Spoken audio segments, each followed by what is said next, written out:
अस्सलामुअलैकुम जी, कैसे हैं आप सब। उम्मीद करती हूँ आप सब ठीक ठाक होंगे, खैरियत से होंगे। वीज़ा रश की एक नई वीडियो में एक नए टॉपिक के साथ आप सबका वेलकम है। अच्छा जी, आज का जो क्वेश्चन है उसने बहुत सारा ना मतलब कियोस क्रिएट किया हुआ स्टूडेंट्स के माइंड में। ठीक है, आप सोच रहे होंगे ऐसा कौन सा क्वेश्चन है, लेकिन ये है कि this is the most asked question from a Pakistani students, why only Pakistanis are suffering. ठीक है, वीज़ा डिलेज सिर्फ पाकिस्तानी स्टूडेंट्स ही क्यों फेस कर रहे हैं। तो स्टूडेंट्स, मैं आप लोग को ये बताना चाहूँगी कि ऐसा बिल्कुल भी नहीं है कि सिर्फ पाकिस्तानी स्टूडेंट्स के लिए ये है। बाकी सारी कंट्रीज़ में भी वीज़ा डिलेज हो रहे हैं, लेकिन जो उनकी रेशो है वो एज़ कम्पेयर टू पाकिस्तान बहुत कम है। जहाँ पहले ये था कि अगर आपको एक वीज़ा मतलब 80% की रेशो थी, और वहाँ पे वो 60% आ गई है। लेकिन पाकिस्तानी इसके लिए इसी तरीके से है कि जहाँ 80% थी वो कम होकर 40% आ गई है, मतलब बिल्कुल 50% पे मार्जिन जो है उसका गिर चुका है। इसके पीछे बहुत सारी वजूहत हैं। एक मेरे स्टूडेंट है, मतलब स्टूडेंट कह रही सॉरी, एक मेरे सब्सक्राइबर है राव इब्रार। ठीक है, उन्होंने मुझसे लास्ट वीडियो में कमेंट किया था, तो मैंने सोचा क्यों ना आप सबको बता दूं कि क्या रीज़न्स हैं, क्योंकि कमेंट्स में करती तो वो बहुत लंबा हो जाता और बाकी स्टूडेंट्स को भी इसका आंसर मिलना चाहिए। ठीक है, अब मैं आपको ये जो कुछ वाक़यात बता रही हूँ अपनी पर्सनल लाइफ से रिलेटेड हैं। कि एक स्टूडेंट है हमारे रिसेंटली, उन्होंने क्या किया था जी, कोविड टाइम पे टॉफिल होम बेस्ड टेस्ट जो था वो आप सबको पता है कि वो मतलब यूनिवर्सिटीज़ ले रही थी। ठीक है, उसमें हम खुद ऐसे लोगों को जानते हैं कि जो कि आपको फेक टेस्ट दिलवाते हैं। ठीक है, आपसे एक्स्ट्रा पैसे ले लेते हैं और आपकी जगह पे वो टेस्ट दिलवा देते हैं। इसी तरीके से जो फेक आइल्स स्कोर कार्ड भी बन जाते हैं। ठीक है, अभी रिसेंटली एक मास्टर के स्टूडेंट्स हैं, उनको 4 यूनिवर्सिटी से ऑफर लेटर आए हैं विद फेक आइल्स स्कोर। ठीक है, अब देखें एक बच्चे ने जब अपना फेक आइल्स स्कोर कार्ड लगाया है वहाँ पे, वो अगर अभी नहीं पकड़ा गया वो बाद में कहीं ना कहीं पकड़ा जाएगा। और अगर वो नहीं पकड़ा जा रहा मतलब उसकी किस्मत है। लेकिन अगर वो पकड़ा जाता है तो वो बाकी सारे स्टूडेंट्स के लिए इशू क्रिएट कर रहा है।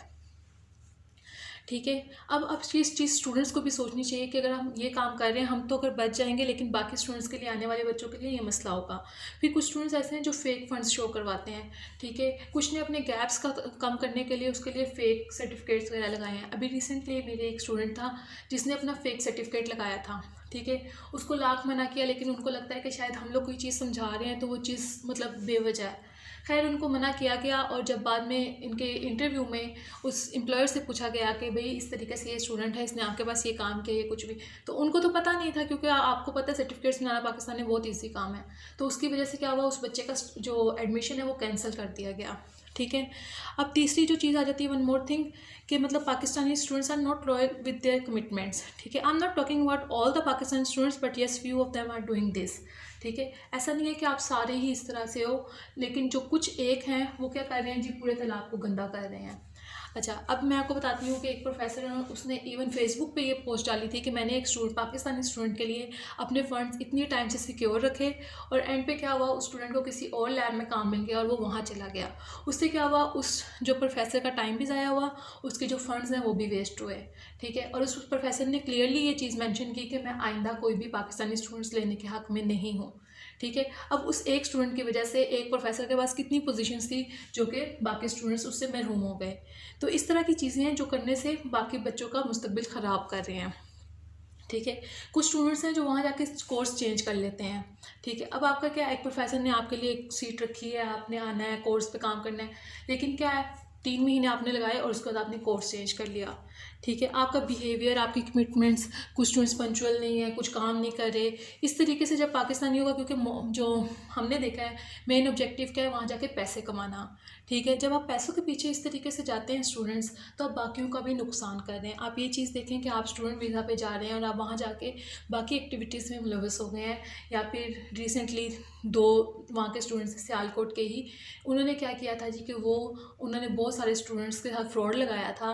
ठीक है, उनसे पैसे वगैरह लेते रहे थे। उसकी वजह से क्या हुआ कि अब पाकिस्तानियों का नाम फिर से ख़राब हो गया। मतलब इस तरह के बहुत सारे केसेस हैं। अब एक स्टूडेंट है जिनका ऑस्ट्रेलिया में एडमिशन हुआ। ठीक है, उन्होंने जी, प्रोफेसर ने उनके साथ काम शुरू कर दिया। ठीक है, उसके बाद उस स्टूडेंट का काम हो गया जी यूएसए में, मतलब उसका एडमिशन हो गया। उसने क्या किया जी, अपने इस वाले जो ऑस्ट्रेलिया वाले प्रोफेसर है उसको डिच करवा दिया। अब इस तरह के सिनेरियोज जब वो देखते हैं ना, तो वो सोचते हैं कि शायद हर पाकिस्तानी ही इस तरह से है।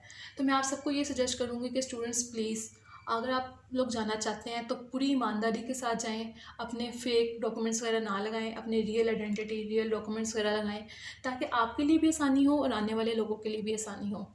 तो मैं उम्मीद करती हूँ कि आप सबको अपने सवालों का जवाब मिल गया होगा कि क्यों हो रहा है, लेकिन फिर भी पूरी उम्मीद रही है, आप सबका वीज़ा इंशाल्लाह आ जाएगा, जल्द आ जाएगा। तो नाउम्मीद मत होइएगा, दुआएं करते रहिए, क्योंकि अंधेर है, मतलब देर है अंधेर नहीं है। ठीक है जी, अपना बहुत सारा ख्याल रखिएगा। अगर वीडियो पसंद आई हो तो लाइक कीजिएगा, कुछ पूछना हो तो कमेंट्स कीजिएगा। अगर आप लोग दूसरों का भला करना चाहते हैं तो शेयर कीजिएगा, अगर मेरा भला करना चाहते हैं तो सब्सक्राइब टू माई चैनल। अल्लाह हाफिज़, टेक केयर।